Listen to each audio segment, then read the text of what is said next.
Hello mga ka-Andref, good evening po sa ating lahat. Welcome back again to our channel. Kumusta po kayo? Shout out po sa mga nakapag-renew na ng mga business permits nila at sa mga nakapag-apply na ng new, yung mga baguhan pa lang sa papasok sa pagninegosyo. Congratulations! So nandiyan na kayo sa inyong katotohanan ng step na talaga hindi lang siya nakaplano kundi ay talagang binigyan nyo na ng katuparan, inaksyonan nyo na inyong mga plano. Congratulations. So palagi pong tinatanong ito sa atin kung magkano ba ang babayaran or binabayaran ng pagkuha or pag-renew ng business permit. So unang-una po, ganito ang itsura ng business permits. Ayan, business permits.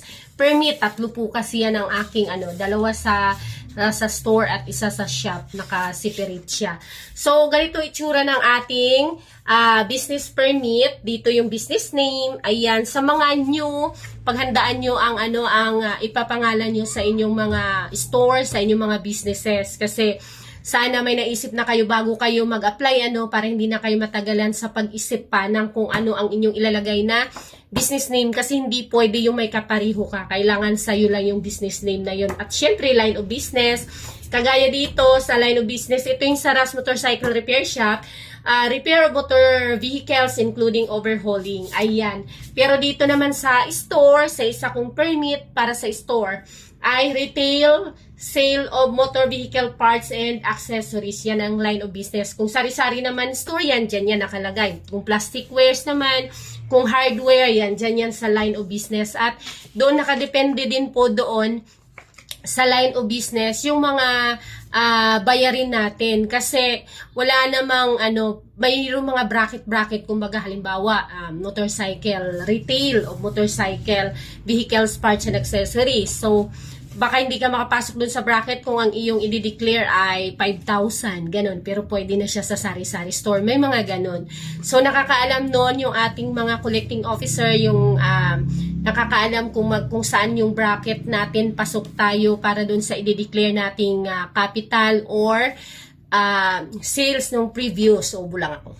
And of course, ayan, nandito ang ating business address. So, nandito ito sa itong munisipyo at barangay. Itong isa naman kung saan yung branch is doon din yung business address. So, kung saan ka, halimbawa, taga Quezon City, nagtayo ka ng business address sa anong business sa Valenzuela, doon yung magiging address mo.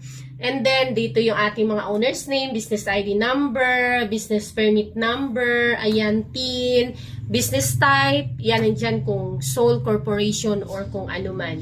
And then, DTI registration number, yan, dapat may DTI tayo para sa mga new, yan, una yan.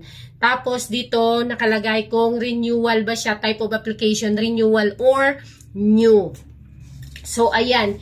Yung mga bayarin natin dito, ayan, nandyan. Ang pinakamalaking binabayaran dito actually sa renewal is yung business tax, kahit naman sa mga new. So, doon nakabase yung sa line of business mo kung kasi yung capital, sa mga new capital.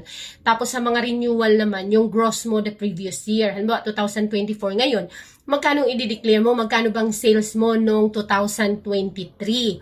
So, may din yan, may kumbaga bracket, hindi pwedeng mag-understate tayo na sobrang liit. Tapos, yung line of business natin is motorcycle repair shop or retail of ganon, motorcycle vehicles, accessories, ganon, parts and accessories. Tapos, sa permit mismo, andyan din yan, OCCP, sanitary inspection fee, at saka yan, annual certificate, MENRO, building structure.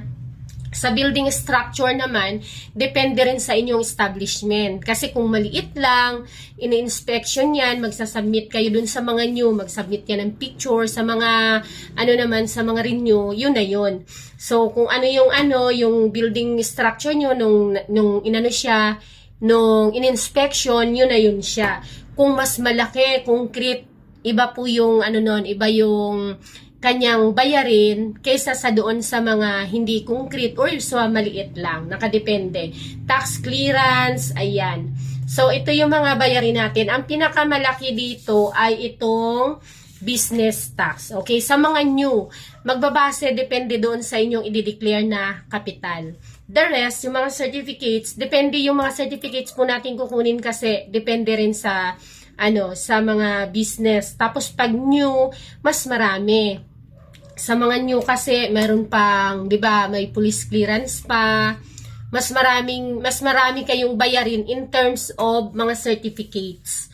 Pagdating naman sa business tax, medyo maliit lang ang inyong bayarin. Depende doon sa i-declare ninyong capital. Pero pagdating naman sa renewhan, mas malaki ang bayaring business tax ng mga nagre-renew. Bakit?